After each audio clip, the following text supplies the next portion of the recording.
Hey, what's up, guys? So today, me and the YouTuber Cosmic Cognition, that's spelled with two Ks, will be discussing exercise and how it should be a part of your healthy lifestyle. This is the fifth video in our series, and hope we have some good advice for you guys. Alright, so it's probable that everybody watching this video already has a background and understanding what exercise is, but breaking it down into three main components. There's three sides. There's aerobic exercise, anaerobic exercise, and flexibility exercise. Can you tell me about aerobic? Aerobic is basically various kinds of exercises that have to do with building up your lung capacity, or things such as running, swimming, even basketball. Riding a bike. Yeah, riding a bike. Things that will increase your heart rate, and then that has been shown to be highly beneficial and to maintain a healthy lifestyle. Right. And then there's things like resistance training, which would fall underneath anaerobic exercise. That's so that you can get the muscle. You want to build muscle, bone strength, ligaments, and tendons. You want to basically build balance, the ability for the body to balance, and you're also working on things like coordination. A lot of times that can definitely affect it. Even yoga can be sometimes classified as an anaerobic exercise, but it also has a lot of aerobic parts to it depending on what type of yoga you're doing. Some yoga requires heavy focus on your breathing technique. You mean Yogi Bear or yoga? Yoga, Oh. but there are yogis. So, along with yoga, there's an exercise, Pilates. Pilates really, it can be sometimes associated with yoga, and usually is, but there's one main difference, and that's that Pilates is basically centered on going through your core and then building out on the body, where yoga is like a total body balancing as far as muscle development and coordination and balance. And with flexibility exercising, you get working on just basically making yourself so that your muscles have more durability, flexibility depending on which direction you can turn, things like this, as well as increasing strength in your ligaments. That's the main part about flexibility. So we talked about the types of exercise, but the thing that we really want to get into is why. Why even worry about the types of exercise? Why implement them in your daily life? Why should you get off the couch? Let's say one thing in particular that we know as humans, and that has to deal with a certain type of health that Chris definitely likes to talk about. So one of the biggest reasons to be fit is basically is to increase your sexual performance. Now, this might sound a little goofy for us to start off with, but no, like if you are in shape and you have you have a high lung capacity, you can last longer in bed. And for guys watching this video, this is probably going to be one of the biggest reasons for getting into shape. I'm just keeping it real here. A lot of guys, they don't spend hours in the gym building up huge muscles to basically flex in front of the other guys. No, they want to. It's basically to pick up girls.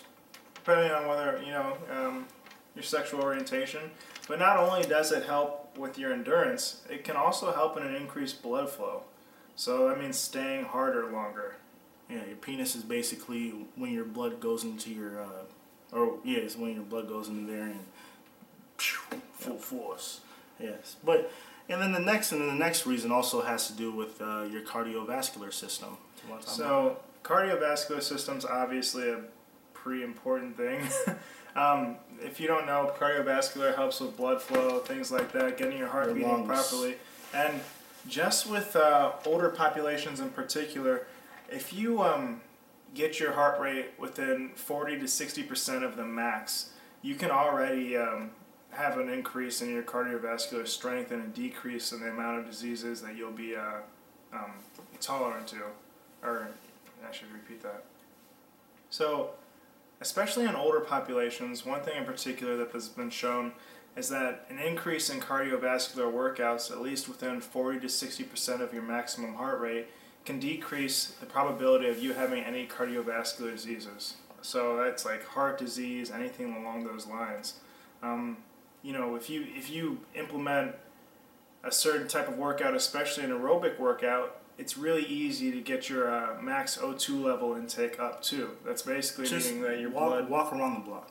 Walk around the block, a fast, brisk walk around the block, or the mall.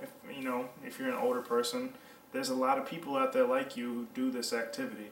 So It's also safer to walk in the mall as well, for the most part. Mall cops are not all like Paul Blart. Yeah.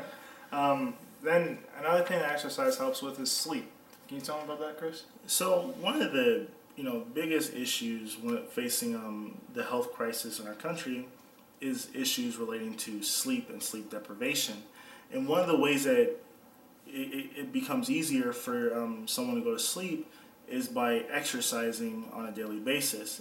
But the thing is, you need to make sure you don't exercise too close to when you go to sleep or do too much strenuous activity before you go to sleep. But make sure that walking a mile a day, which is 5,000 and something. 280 feet. 5,280 feet. You're both engineers, bro. He can't. He off, but basically just walking around the block, running in place, things like that, getting your heart rate pumping, taking the stairs at work is, a lot. That's a challenge you can ask everybody to try right now. 5 days out of the week, take the stairs when you're at work. This can help you tremendously in going to sleep at night. So just goes to show.